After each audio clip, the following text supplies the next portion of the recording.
My name is Lila. I'm 20, and I've never felt so small in such a big, quiet place. It was early summer when I arrived at the lake, a wide stretch of still blue water surrounded by pine-covered hills. I was there for a short art residency, a week-long program for students who needed to rediscover inspiration, as my professor put it.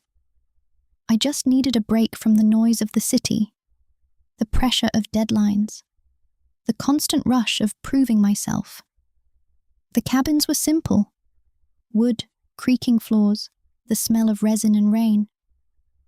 I was the youngest in the group by far.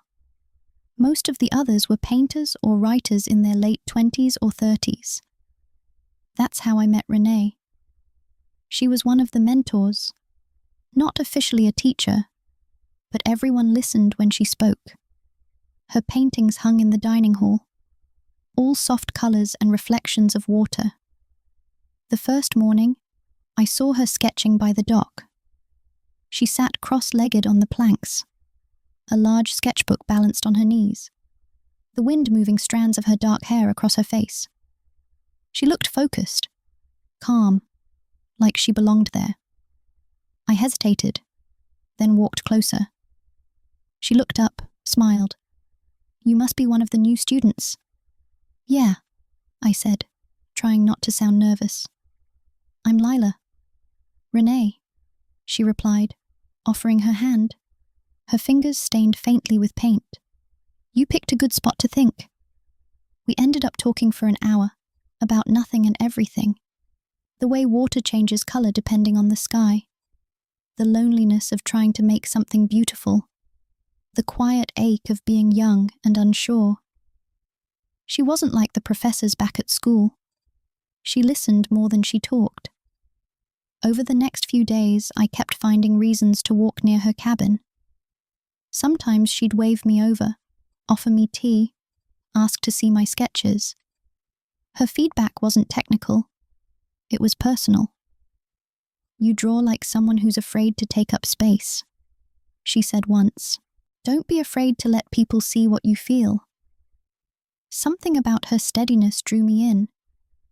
I didn't know if it was admiration or something else I wasn't ready to name. All I knew was that I liked how she made me feel. Calm, seen, understood. One evening, after dinner, I found her again by the dock. The sun was setting, turning the lake gold. She was painting, her brush moving slowly, like she was tracing a memory. "You always work during sunset?" I asked. She smiled faintly. "Only when the light feels like a secret."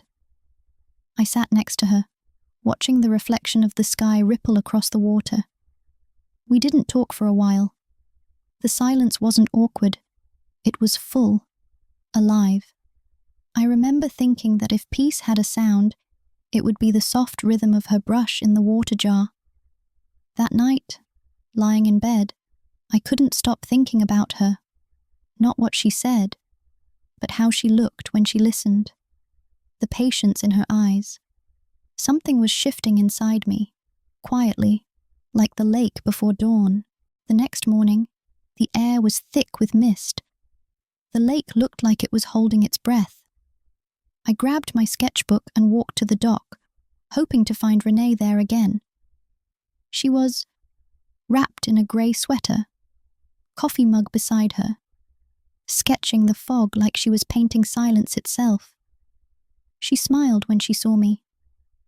"You're up early." "I couldn't sleep," I admitted. "Good," she said softly. "That means something inside you wants to talk." We sat side by side, drawing the same horizon that wasn't really there. I didn't know what to say. The quiet between us felt different now, like it was charged with something unsaid. After a while, she asked, "Do you ever paint for yourself? Not for school, not for anyone, just you?" "I used to," I said, "before I started worrying about being good." Renee nodded, eyes still on the lake. "Don't lose that. The world will try to make you smaller. You can't let it." Something about her words hit deeper than advice. She wasn't just talking about art, and I think she knew I understood that. Later that afternoon, the group hiked into the woods to a viewpoint above the lake. The wind was stronger there, pulling at our hair and clothes. I stood at the edge, looking down at the water far below, and Renee came up beside me. "Beautiful, isn't it?" she said. "Yeah," I whispered. "Kind of terrifying too." "That's how beauty works," she said. "It scares us a little." Her hand brushed mine. Just a touch, barely there. But it felt like the air shifted. Neither of us moved away. We just stood there, sharing the silence, the wind, the trembling awareness of something real forming between us. That evening, back at the cabins, I couldn't focus. I tried sketching, but every line turned into her. The shape of her hands, the way light found her eyes. It scared me, the honesty of it. I'd never felt this way before, not for anyone. The next day was our last at the residency. Everyone gathered for a final exhibition in the main hall, showing their work. When it was my turn, I hung a single sketch.